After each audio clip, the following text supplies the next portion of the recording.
को लूटा है और 20% हिस्से के जो लोग हैं उनके पास कुछ नहीं बचा। क्या ये सही नहीं है? जो मैं बोल रहा हूं ये सच है ना? तो साथियों, उस आजादी की लड़ाई के अंदर क्या हमारे लोग नहीं लड़ रहे थे? अरे हमारे लोग 13-13 साल के लोग, 13-13 साल के बच्चे शहीद हो गए थे। शहीद रामचंद्र विद्यार्थी वो हमारा था, शहीद भगत सिंह वो हमारे थे, सुखदेव और राजगुरु जो 19-19 साल के उम्र में शहीद हो गए साथियों हमारे लिए। क्या वो इसलिए हो रहे थे कि हमारे समाज और हमारे लोग 70 साल बाद में भी अपने हक अधिकारों के लिए लड़ाई लड़नी पड़ेगी? इस बात को सोचना होगा साथियों। आज मैं घर से रवाना हो रहा था, तब मेरी पत्नी ने कहा था कि आप वहां भाषण दोगे लेकिन महिलाओं की आवाज भी आप वहां उठाना।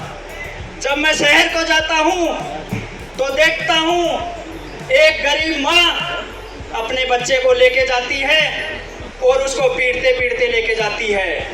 क्यों?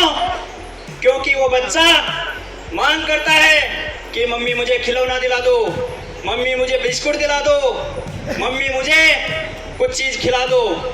मम्मी के पास पैसा नहीं होता और मम्मी मारते हुए घर पे ले जाती है। साथियों, ये बात सच है कि नहीं है? बताओ मेरे सामने।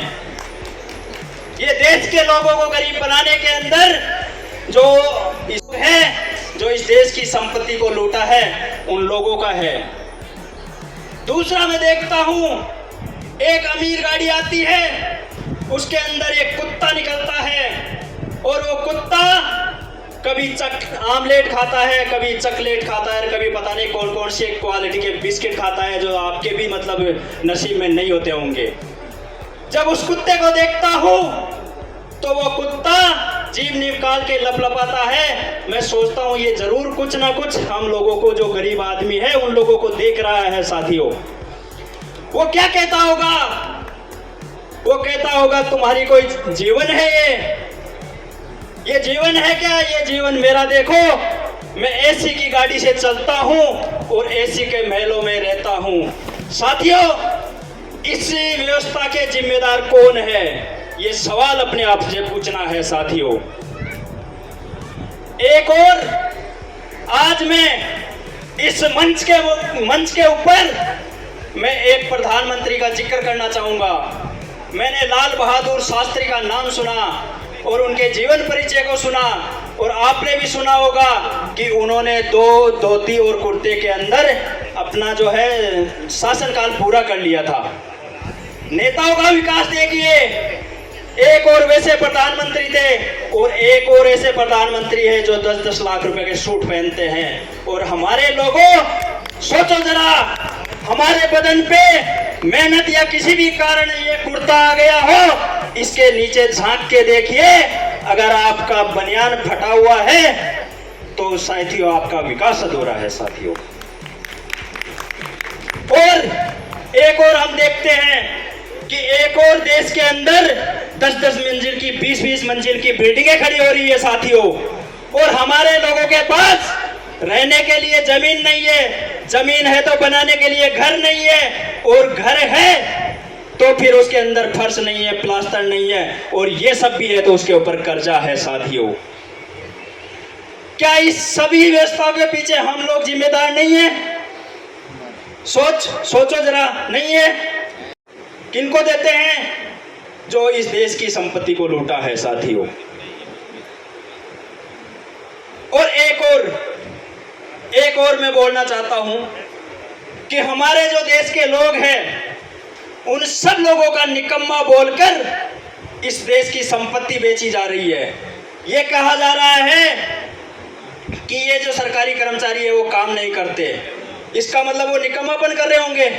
लेकिन सब लोग निकम्मे नहीं है साथियों। जो निकम्मे हैं उन लोगों को निकालिए और अच्छे लोगों को भर्ती करिए। इसलिए मैं इस चीज का विरोध करता हूं साथियों।